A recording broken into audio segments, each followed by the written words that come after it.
थोड़ा मतलब हमने का मतलब सरकार ने थोड़ा रायता भी फैला रखा है क्या? फौज जो है वहां पर पुरानी पेंशन ही दी जा रही है, वही योजना लागू है। हमारे नेताओं, विधायकों, सांसदों के लिए भी वही पुरानी स्कीम है। दिल्ली हाई कोर्ट के ऑर्डर, अभी उस पर आगे क्या कार्रवाई हुई है वो अभी देखना बाकी है, पर वो कह रहे हैं अर्धसैनिक बलों को भी, यानी कि BSF, CRPF, CISF, Assam rifles, इनको भी दो पुरानी पेंशन, पर बाकी सरकारी कर्मचारी उसे मिलेगी नई पेंशन।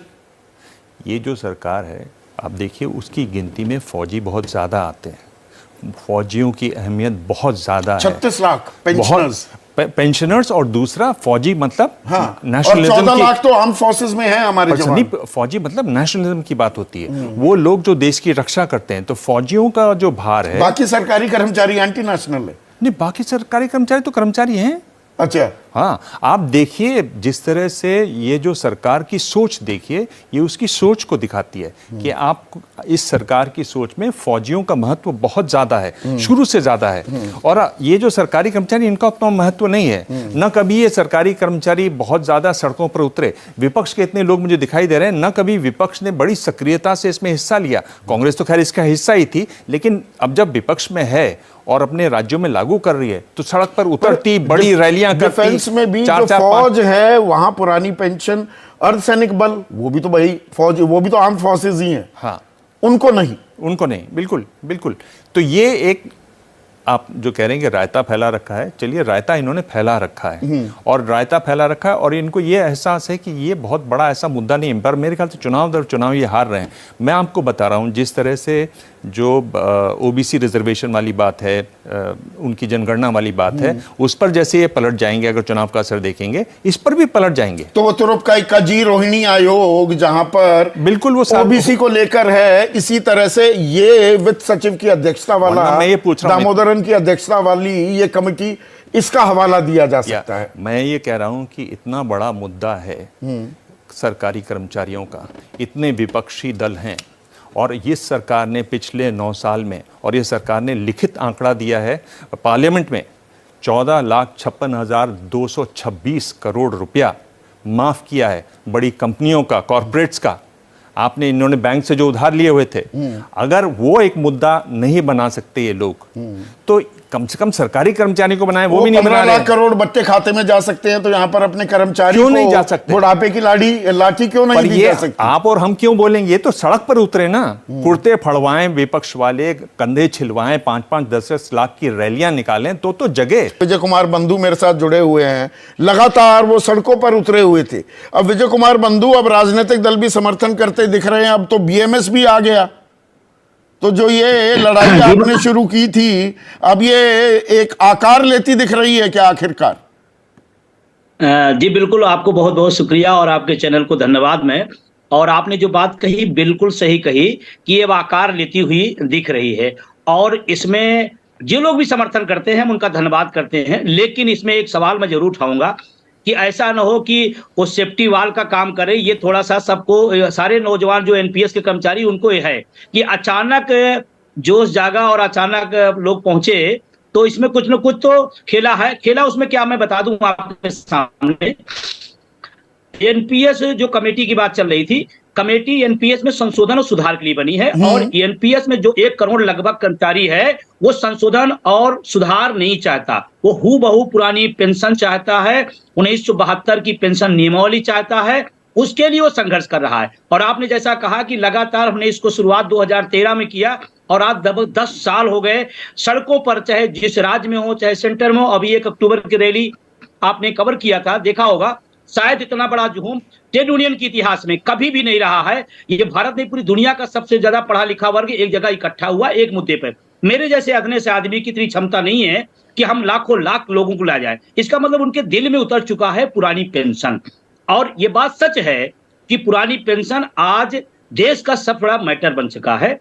अब सरकार किस तरह लेती है वो उसका नजरिया, लेकिन मैं पर आपको पर जानकारी ये के अपने बता आप में, एक मिनट विजय भाई, मुंगेरी लाल के हसीन सपने तो नहीं रह जाएंगे। अब हेमराज ठाकुर की खबर आई हिमाचल में कि 4100 रुपए की पेंशन मिल रही थी एनपीएस में, अब 32,000 रुपए पुरानी पेंशन क्योंकि बहाल कर दी गई है।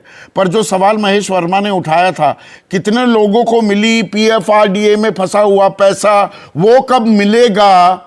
ये आसमान से गिरे खजूर में अटके वाला काम तो नहीं हो जाएगा कर्मचारियों का, सरकारी कर्मचारियों का। जी जी जी, बहुत अच्छा सवाल। जहां उठाना चाहिए वहां नहीं उठाया गया। सवाल ये उठाना चाहिए, 10 साल इसको केंद्र सरकार में बने हुए हो गया, ओपीएस लागू कर दें। आप जो लोग लागू कर रहे हैं उन पर सवाल उठा रहे हैं, हम जिम्मेदारी साथ करें। 1600 लोगों का राजस्थान के अंदर ये पूरी लिस्ट मेरे पास है, मैं लेके बैठा था क्योंकि मैं जानता था ये सवाल पैदा किया जाएगा। ये मेरे पास पूरी लिस्ट है, और यही हिमाचल में है, यही झारखंड में है। हम कहते हैं सवाल वहां उठाइए जो मना कर रहा है, जो कह रहा हम नहीं लागू करेंगे, सवाल उस पर उठना चाहिए। जो लागू कर रहे हैं उन पर सवाल उठा रहे हैं। इसका मतलब कि आप पेंशन की लड़ाई नहीं लड़ रहे हैं, आप विशुद्ध राजनीति कर रहे हैं। एक रास्ता खुल रहा है, उस रास्ते को बंद करने के बजाय राजस्थान पर सवाल, केंद्र पर सवाल क्यों नहीं उठ रहा है? केंद्र लागू कर दे, राज्य का सवाल ही खत्म हो जाएगा, राज्य का सवाल ही खत्म हो जाएगा। क्यों आप सवाल पैदा कर रहे हैं? माननीय प्रधानमंत्री जी से मेरा निवेदन है कि वो राज्य के बजाय केंद्र से लागू करे, हम उनका भी स्वागत करेंगे। हमें चाहिए ओपीएस, भाजपा दे, कांग्रेस दे, वो दे, ये दे। नहीं, असल खेल तो इसमें विजय, असल खेल तो देखिए ये है, अब वो ओपीएस हो, एनपीएस हो, एक वो आंध्रा तेलंगाना मॉडल भी है, 43-44% तक आपकी आखिरी तनख्वाह का वो सुनिश्चित कर रहे हैं। पर यहाँ पर अगर कोई 82,000 रुपये कमा रहा है, 2100 रुपये की पेंशन बंधेगी, या 76,000 रुपये कोई कमा रहा है उसकी पेंशन 1700 रुपये बंधेगी, तो ये तो सरासर नाइंसाफी है कि कोई 35 साल नौकरी की, सरकारी नौकर रहा और बुढ़ापे में कह दिया लो जी पकड़ लो 2100 रुपये या 1700 रुपये या 1100 रुपये या 800 रुपये। कोई आंकड़ा गलत तो नहीं बता रहा हमें? बिल्कुल सही सर, और सवाल इस पर होना चाहिए, जो तमाम अर्थशास्त्री लोग बैठते हैं, जो तमाम पैरोकार एनपीएस के बैठते हैं, सवाल इनको होना चाहिए कि 800 रुपए क्यों मिल रहा है, 1200 रुपए, इस पर डिबेट क्यों नहीं हो रही? एनपीएस के जो बड़े बड़े लंबरदार हुए पता है ना इस बात को। और मैं अभी एक सवाल और उठाता हूं महेश वर्मा जी से, मैं पूछना चाहता हूं, उत्तर प्रदेश के अंदर एनपीएस का बहुत बड़ा पैसा तमाम ऐसी कंपनियों में लगा दिया जा रहा है जिससे कोई लेना देना नहीं है। जिन कंपनियों में लगना चाहिए वहां न लगा करके लोग, क्योंकि एनपीएस के पैसे का कोई माई बाप नहीं है, जो जहां मर्जी लगा दे। हर जिले में घोटाला रहा, लाखों लाखों करोड़ का, इसका कौन जिम्मेदार है? कौन जिम्मेदारी इसको लेगा? हर राज्य के अंदर स्थिति पैदा हो रही है। और रही बात एनपीएस का जो पैसा वापस एनएसडीएल का है, सर मैं आपको जानकारी लिए बता दूं, केंद्र सरकार ने विसंगति बस और विज्ञापन के जो लोग छूट गए थे वो पुरानी पेंशन में आए, सरकार ने उनका पैसा वापस किया। अगर एक का वापस हो सकता है तो राज्य और राज्य के कर्मचारियों का पैसा क्यों नहीं वापस हो सकता? क्यों नहीं हो सकता? ये अपने ये सवाल हैं बृजमोहन श्रीवास्तव, क्योंकि विजय आपने एक अहम सवाल पूछा। सवाल यहां पर उनसे पूछे जा रहे हैं जो पुरानी पेंशन योजना लागू कर रहे हैं और उसका फायदा भी मिल रहा है। जो लागू नहीं कर रहे वो सवालों के जवाब नहीं दे रहे कि भैया दिक्कत क्या है, कमिटी बना देंगे, हम विचार करेंगे, हम सकारात्मक हैं। आप ही के प्रेरणा स्रोत का एक संगठन आकर कह देता है नहीं जी आपका समर्थन नहीं करेंगे।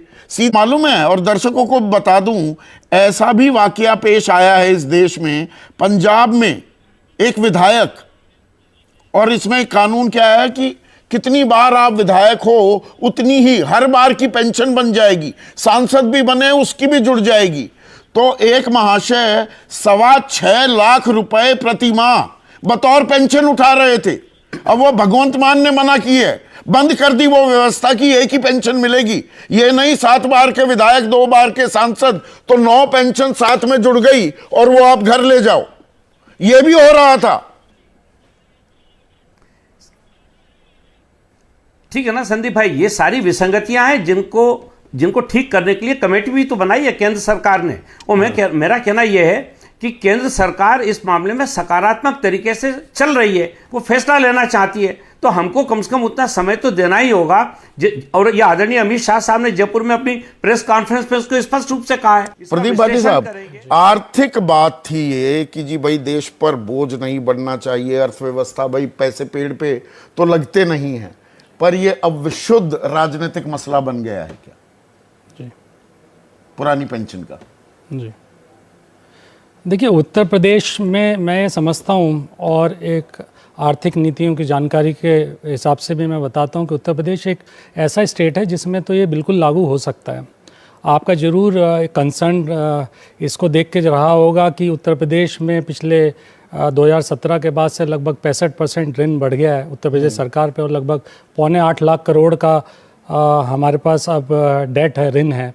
तो वो बहुत बड़ा वो है, लेकिन उसके साथ साथ अगर आपकी नीयत हो, नीति हो, और आपके पास गुड गवर्नेंस हो, और एक अर्थव्यवस्था इकोनॉमिक्स को समझने वाला मुख्यमंत्री हो, तो आप इसको बाखूबी कर सकते हैं। इसमें कोई मैं आपको अपने एक्सपीरियंस के हिसाब से बता रहा हूँ, इसमें कोई दिक्कत नहीं है। आप देखिए, करने का फ़र्क है। जहाँ पे हम डेट ग्रोथ की बात करते हैं, जीडीपी ग्रोथ है, अगर वो योगी सरकार में ग्रोथ 36 मुश्किल से 7 से 8% पे नहीं है, और रियल टर्म्स में तो 3 से 4% ही रह गया है। और वहीं 12 से 17 माननीय अखिलेश यादव जी की सरकार रही, उस समय पे ये ग्रोथ 12% से 13% तक रहा, सबसे हाईएस्ट भी रहा इनफैक्ट अभी तक उत्तर प्रदेश की जो ग्रोथ रेट है 22 तक।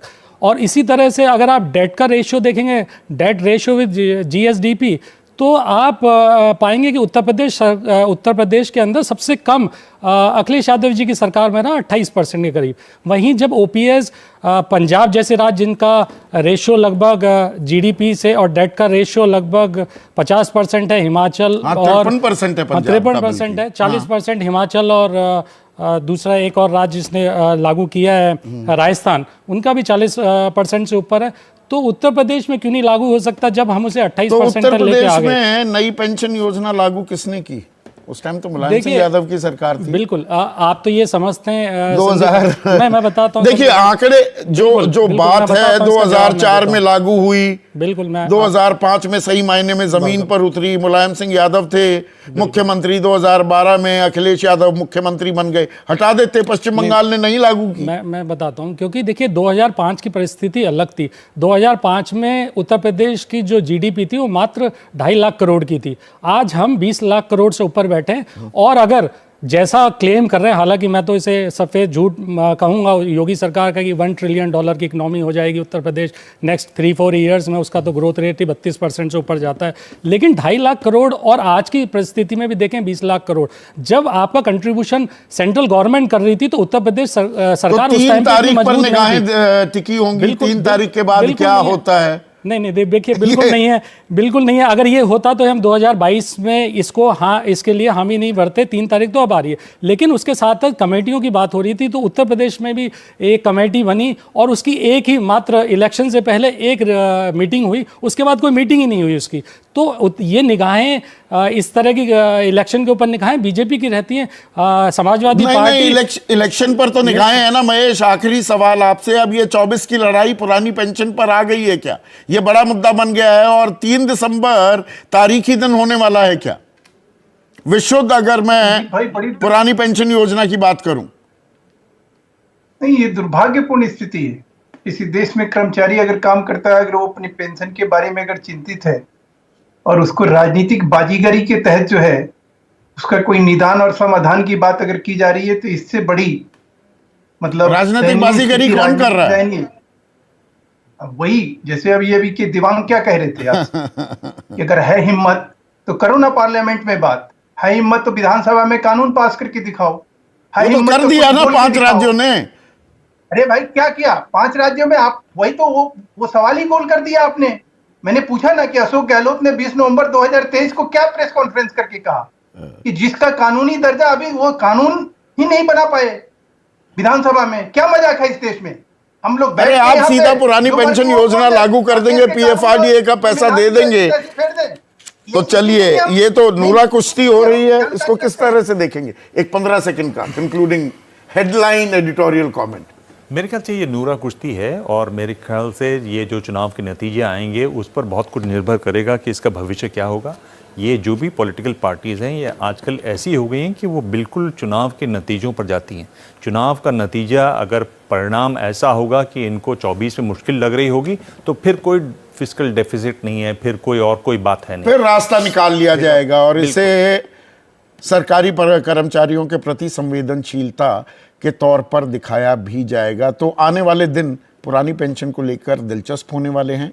तो पुरानी पेंशन को लेकर टेंशन, सियासी टेंशन बढ़ रही है और आज हजारों की तादाद में हमारे पास मैसेजेस आए हैं, जवाब आए हैं। सब अधिकांश मैं कहूंगा ओपीएस के समर्थन में है। मनोहर लाल भूपेश हैं राजस्थान झुंझुनू से, वो कहते हैं नेताओं को पेंशन लेकिन कर्मचारियों को नहीं, ये घोर अन्याय है।